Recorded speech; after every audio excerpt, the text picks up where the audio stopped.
Welcome to We Learn. This is session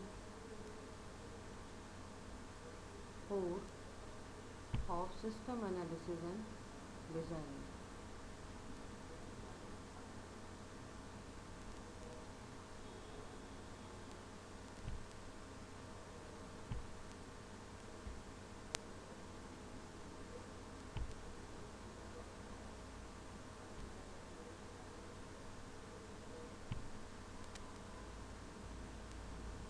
So, today we are going to cover different topics like file concepts, file organization, different types of files like master, transaction file, backup file, archival file, table, library. File organisation में हम cover करेंगे sequential file organisation, random file organisation, index file organisation, database design, types of databases, hierarchical model, network model, and at last relational model. So let us talk about the file concept. What is a file according to you? Yes, file is a collection of related records. In the payroll system, अगर हम एक normal example की तरह consider करें, एक payroll system में सिर्फ और सिर्फ एम्प्लॉयज़ की डिटेल आएगी, राइट। इसी टाइप से इन्वेंट्री जो फाइल होगी उसमें स्टॉक्स का रिकॉर्ड्स आएगा, ना कि एम्प्लॉयज़ का रिकॉर्ड आएगा। मीन्स हर सिस्टम से रिलेटेड जो फाइल होती है उसमें उसी से के कॉरस्पॉन्डिंग डेटा आता है। एक बैंक के अंदर एक हॉस्पिटल का डेटा नहीं मिलेगा और एक हॉस्पिटल के अंदर किसी स्कूल या कॉलेज का डेटा नहीं मिलेगा, because all the files basically they stores the data of related records. Now further we are going to cover different types of files, that is master file, transaction file, table file, report file, backup file, archive file, dump file and library file.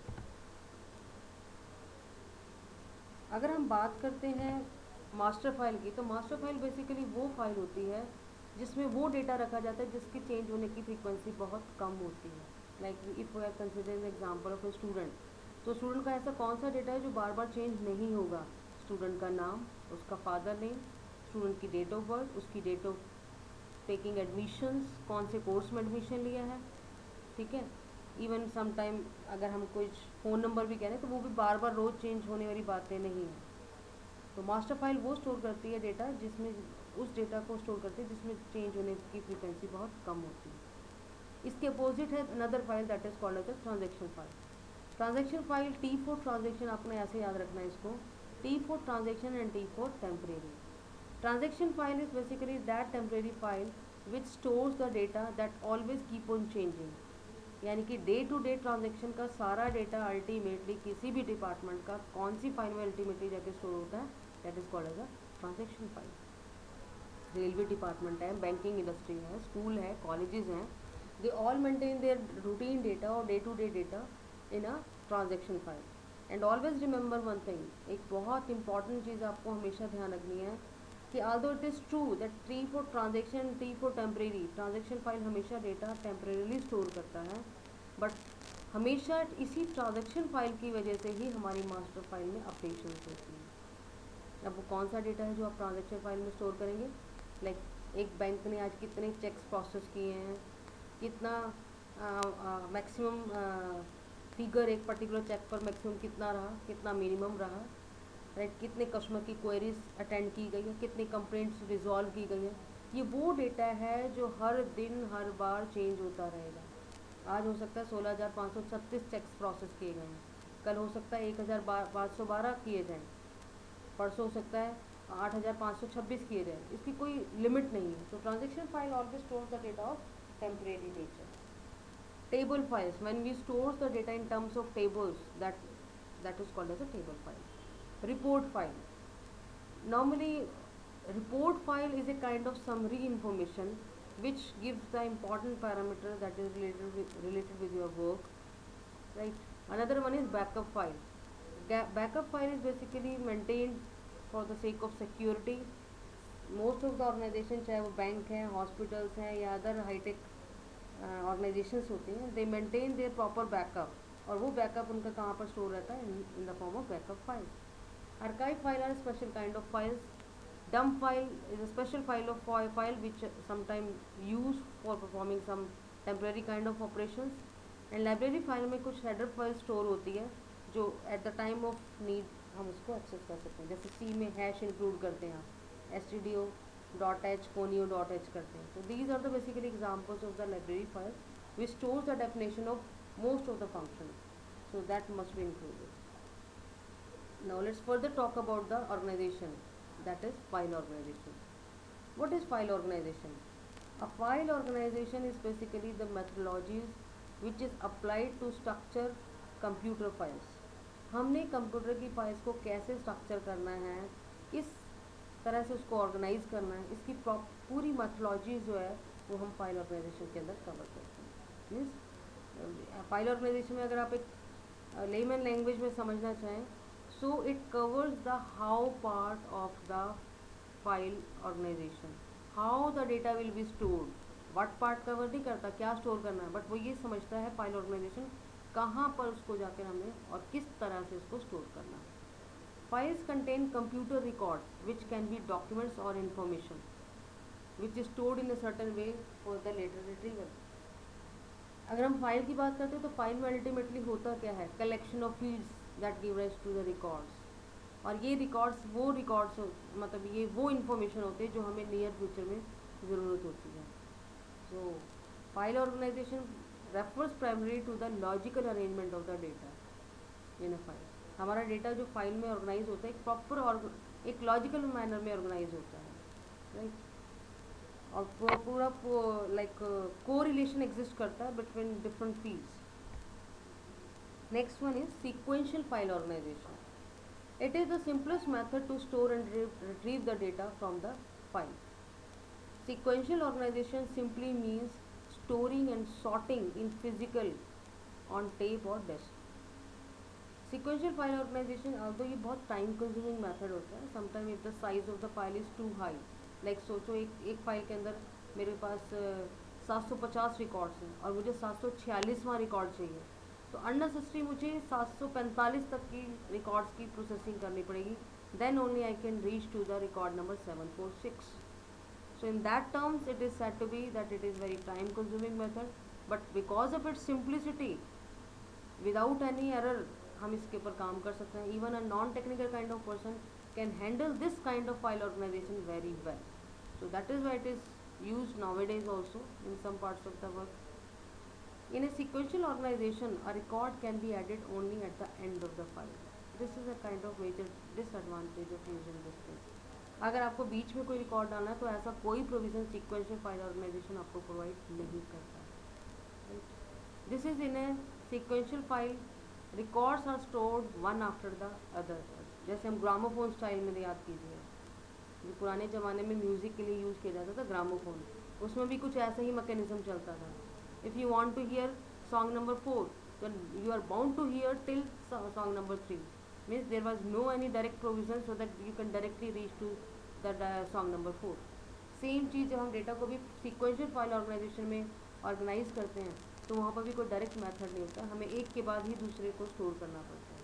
5वां तब आएगा जब 4 आएगा, 4 तब आएगा जब 3 आएगा, 3 तब आएगा जब 2 आएगा, 2 तब आएगा जब 1 आएगा, एंड सो.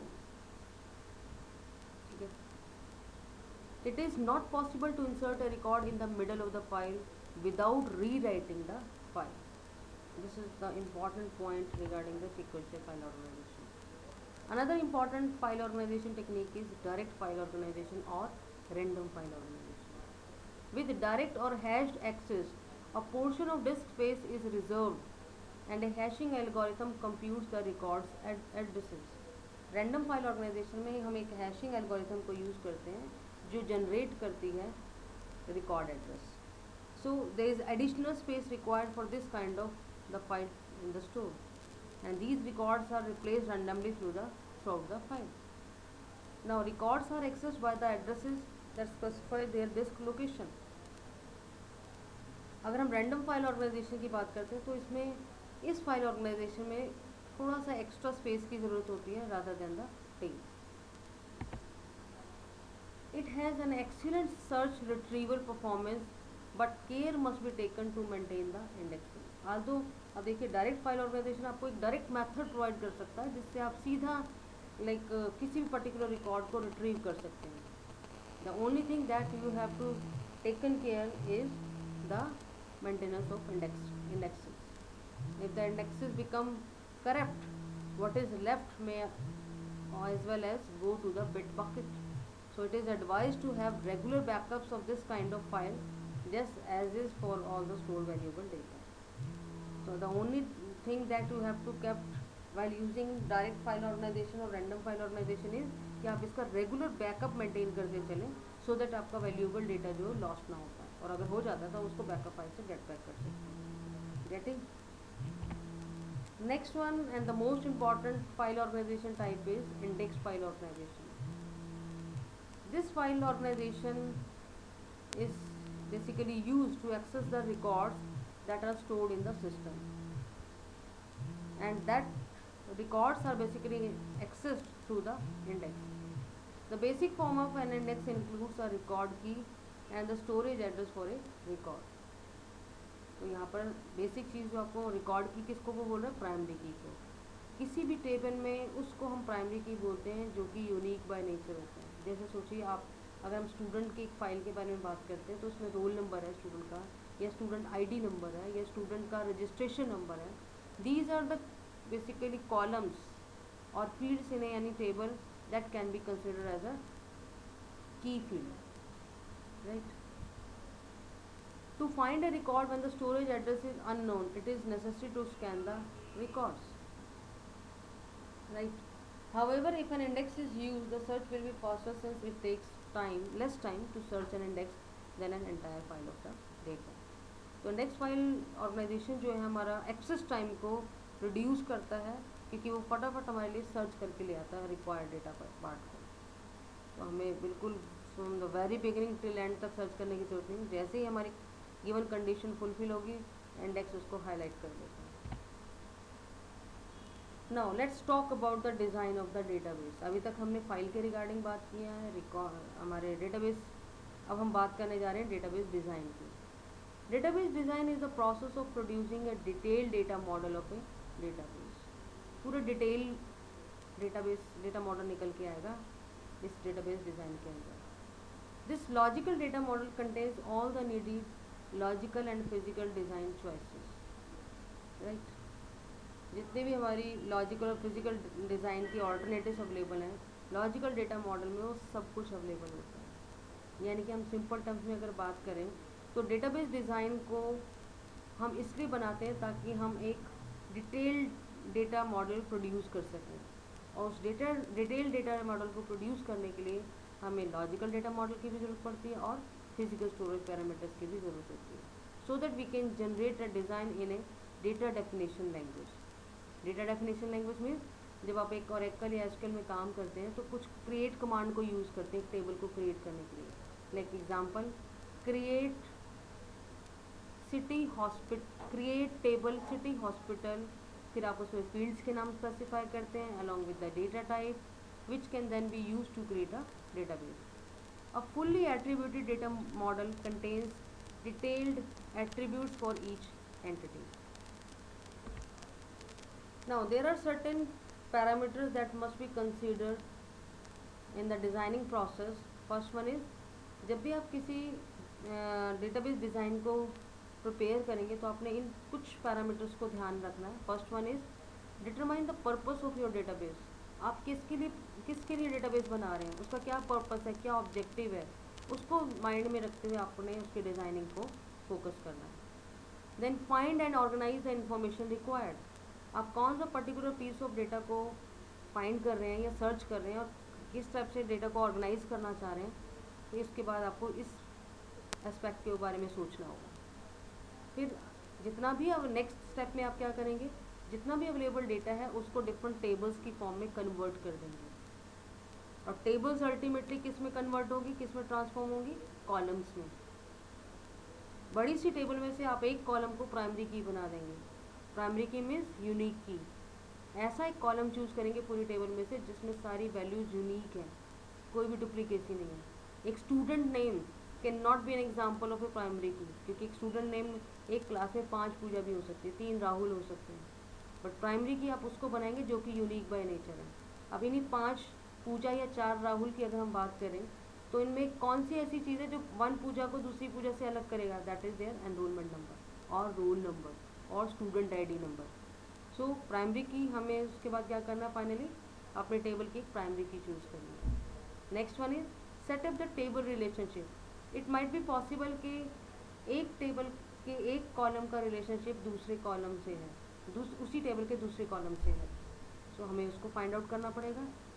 जैसे अगर किसी पर्सन की किसी सैलरी स्लिप जनरेट करनी है तो सैलरी स्लिप डायरेक्टली रिलेटेड होती है उस एम्प्लॉय के डेजिग्नेशन से रिलेटेड एज वेल एज उसके डिपार्टमेंट से related. Next is refine your design. एक बार आपने डिज़ाइन बना दिया तो आप उसको एक बार रिफाइन करेंगे। You will apply a second thought over the same design so that any kind of shortcoming can be rectified. Next one is apply the normalisation rules. DBMS ने हमें कुछ नॉर्मलाइजेशन के रूल्स बताए थे, like first NF, second NF, third NF, fourth NF. So while preparing the database design, we have to keep that normalization rules in our mind so that we can follow the same. Next category of the system analysis and design is database model. Database model highly focus on to the organization of the data. Data को कैसे organise करना है उसके regarding database model में हमारे पास 3 different kind of models हैं। First one is hierarchical model, next one is network model, next one is and the last one is relational model. Let's talk about the hierarchical model. Hierarchical model जैसे ही आपके mind में आता है तो आपने एक tree like structure को consider करना है अपने माइंड में। Tree like structure in the sense the store data get more and more detailed as one branches further and further out on the tree. Each segment or node may be subdivided into 2 or more subordinate nodes which can be further subdivided into 2 or more additional nodes. एक node आती है उसको further to सब nodes में divide किया जाता है, वही फर्दर सब टू नोड्स फर्दर सब नोड्स में कन्वर्ट हो जाती हैं। तो एक टाइप से हमारा एक ट्री बिल्डअप होना शुरू हो जाता है। When you are organizing the data in such a manner then it is basically called as a hierarchical model. Next comes network model. In nutshell अगर हम इसको बात करें तो network model basically is an advanced form of the hierarchical model. hierarchical model में जैसे ही complexity बढ़ने लगती है तो कुछ हमें नए मॉडल की ज़रूरत पड़ी जिसकी वजह से नेटवर्क मॉडल पिक्चर में आया। Network model it was basically defined by the codicil specification which organizes the data using 2 fundamental concepts, that is records and sets.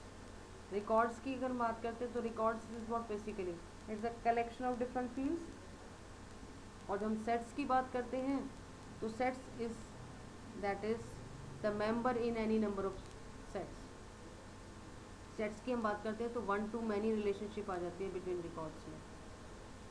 तो network model basically 2 important parameters के ऊपर हाईली फोकस करता है। First one is the records and the second one is the sets. Record is the collection of different fields and set it basically specify the relationship between the records, right. Next one is relational model. It is the simplest kind of model which organises the data in terms of tables. Tables में data को store करता है हमारा relational table, और tables में जब हम बात करते हैं तो ऑब्वियसली वहाँ पर क्या होंगे, रोज एंड कॉलम्स। तो रिलेशनल मॉडल ने रोज को स्पेसिफाई करने के लिए एक बहुत टेक्निकल टर्म यूज़ किया, that is called as a tuples, TUPPLES, tuples. And columns को रिलेशनल मॉडल में बोला जाता है एट्रीब्यूट्स और फीचर्स और प्रॉपर्टीज और characteristics and differ markedly from their hierarchical और network counterparts. In a relational database management system, we have the same concept of file, records and fields. Files are presented by 2-dimensional tables, each of which is called as a relation. यानी कि हम नक्शल में अगर बात करें तो relation model में हमें 3 बेसिकली टर्म्स को कंसिडर करना है। पहली चीज़ है relation. Relation means a table.